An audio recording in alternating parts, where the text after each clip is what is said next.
Julia here. So today I wanted to talk to you a bit about a slightly weird hobby that I have, and that is that I really like names. You know, like Jack and Tabitha and Gertrude, things like that. I just really like names. I always have. I really like picking out my favourites and finding ones where I like how they sound, things like that. And I find it really interesting as well to look up what they mean. I love the meanings of names because it's not obvious. You've got to find out what it is. But I have a couple of famous examples for you. So singer Adele, beautiful voice, voice of an angel. Adele means noble, so that's very fancy. Justin Bieber, the name Justin means fair or righteous. You know, someone who cares about justice is Justin. And Bieber means beaver. So when you say Justin Bieber, righteous beaver, that's what that means. Excellent. My brother is called Alan, and when he was younger, he once went on a scout camp to Wales. Now, when he was in Wales, this was when he learnt that in the Welsh language, the word Alan actually means exit. So he found this out because whenever he'd go in somewhere in Wales, his name would be up on the wall, directing him back out of it again, rudely. But yes, that's exciting. So if you ever want to see your name in lights, you don't need to try and get rich and famous. All you need to do is change your name to Alan and go to Wales. There we go, much easier. You're welcome. My name, Julia, means young or youthful. And my full name, it used to be Julia Leach. So a leech, like Justin Bieber, it's an animal. The dictionary definition of leech is a blood-sucking worm that lives in water. So when you said my full name, Julia Leach, you would be saying a young blood-sucking worm. That's what you said when you looked at me and said my name. So that's fun. However, recently I have got married, and I chose to change my last name to match my partner's name. So my name is now Julia Slaney. And Slaney is a place name. Now, people who have been Slaney for longer than a couple of months might know more than me, but my understanding is that there is a place in Ireland where there is a Slaney Valley, a Slaney River, and a Slaney Castle. So for my name, I've chosen Castle because that's my favourite out of the three options. And I was telling my cousin at Christmas recently, I was saying my new name is Young One of the Irish Castle, because I thought that was sounding really grown up and poetic and things like that. But my cousin said, I think you're adding in too many words. I don't think you're the young one of the castle. I just think that you're a young castle. I think your new name is Newcastle, which you might know as a well-loved city in the north of England with an iconic angel statue and an OK football team. Newcastle is my new name. Needless to say, I am thrilled. Now, it's quite a coincidence kind of what my name is, because I am not Irish or from Newcastle. And when my name was Leach, I never actually had much to do with leeches themselves, the worms, which is probably for the best as they do suck blood. However, it is just a coincidence that that happens to be my name. But in the Bible, there's lots of examples where God gives someone a name because of what it means, which is really interesting. So one big example of this is one of Jesus's friends, one of his disciples, was called Simon. And one day Jesus said to him, Simon, from this day forward, you will be known as Peter, which means rock, because you are the rock on which I will build my church. Now, a rock, that's quite a good thing to build something on, isn't it?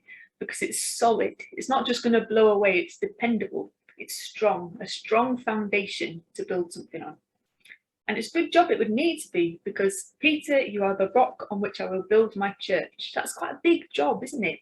Because when Jesus said that, he didn't mean like a building church. He meant all the people that would want to follow Jesus and would not want to know Jesus. So it's quite a big job he's given to Peter, isn't it? Looking after and guiding all of these people. So if you had a big job like that to give to someone, what kind of a person would you want to do it? Maybe someone who's quite organized, who's really clever, who always seems like they know what they're doing. Now, Peter, I love Peter. He's one of my favorite people in the Bible, actually. But the thing is, in a lot of the stories that Peter's in, I'm not being rude, but he does come across like a bit of an idiot. There was one time where some of Jesus's friends were together on a boat and Jesus wasn't there. In fact, they hadn't seen Jesus for a little while and were really missing him. And Peter and John were two of the friends who were on the boat, and John's writing about it, and they see Jesus on the shore of the lake. And when Peter realizes that it's Jesus, he's really excited. And so what he does is he gets his coat and he puts it on, and then he jumps out of the boat into the lake and swims to the shore to go and see Jesus. Now, when you last went swimming, imagine that you are going swimming, you get to the swimming pool and you think, I'm going to have a lovely swim. Then you get your coat, you put it on over your swimming costume, and then go to the swimming pool and jump in. Who would do that? If anyone said yes, no, you wouldn't, because that is a ridiculous thing to do. Why would you put your coat on before jumping into the water? Then your coat's going to get all wet, so you're going to be all heavy because you're wearing a big coat to go swimming. That's just not a sensible thing to do. And yet that is what Peter did. And I think it is because sometimes he did things without really engaging brain. He would say things without thinking, and he would do things without thinking them through. He was quite spontaneous, maybe, shall we say. Didn't always use his brain, wasn't always the most clever person there. Now, that's quite a funny example, but there was other times when Peter made maybe more serious mistakes. There was the time when Jesus was in trouble, and Peter did want to go and help, so he went after him to try and help. But then he got really scared that he would get into trouble as well. And someone came up to him and said, "Are you here because you know Jesus?" And Peter said, No, I don't know him. And then it happened again. Someone else came up to him and said, I think I've seen you around with Jesus. Are you one of Jesus' friends? And he said, Nope, that is not me. No, it isn't. And then a third time, later in the evening, someone else came to him and said, I'm sure I've seen you around with Peter.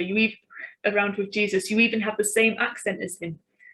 And Peter said, No, that is not me. I don't know who you're thinking of, but I have never even heard of Jesus. I don't know him.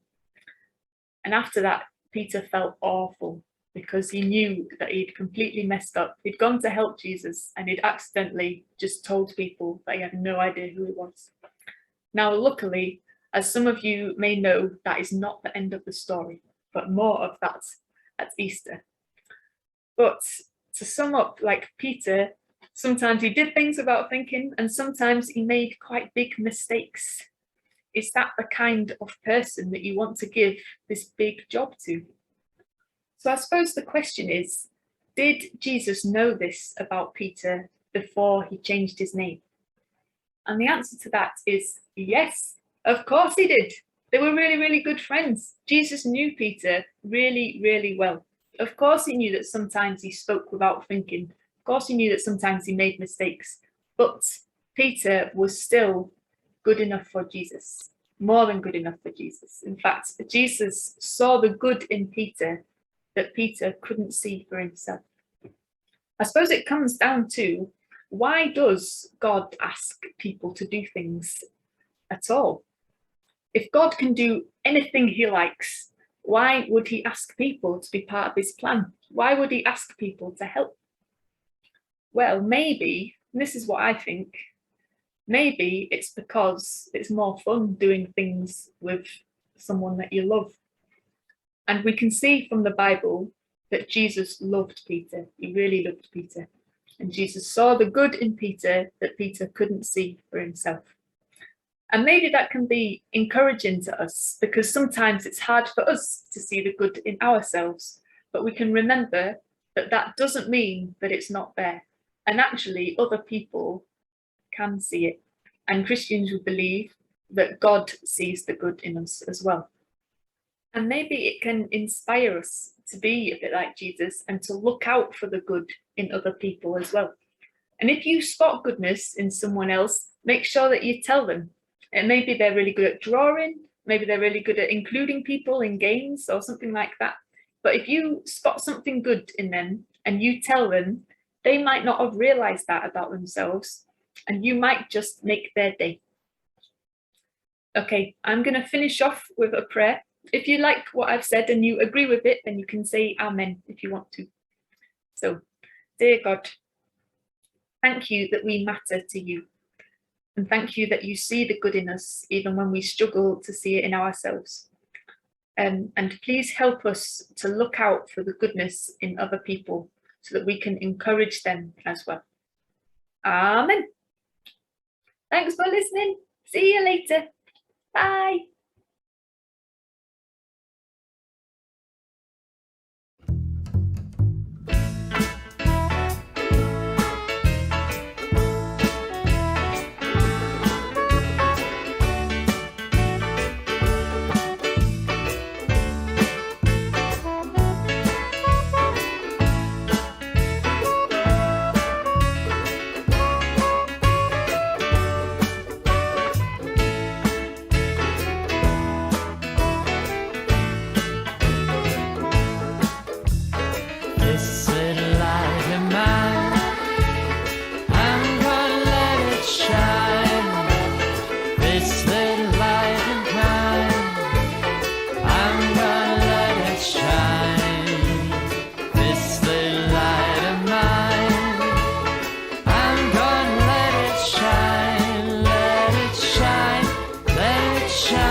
darkest place, I'm gonna let it shine. In the darkest place, I'm gonna let it shine. Let it shine, let it shine, let it shine. He gave me the gift of love. Peace came from above. He taught me to have more faith. He gave me just a little more grace. He taught me to watch and pray. He told me what to say.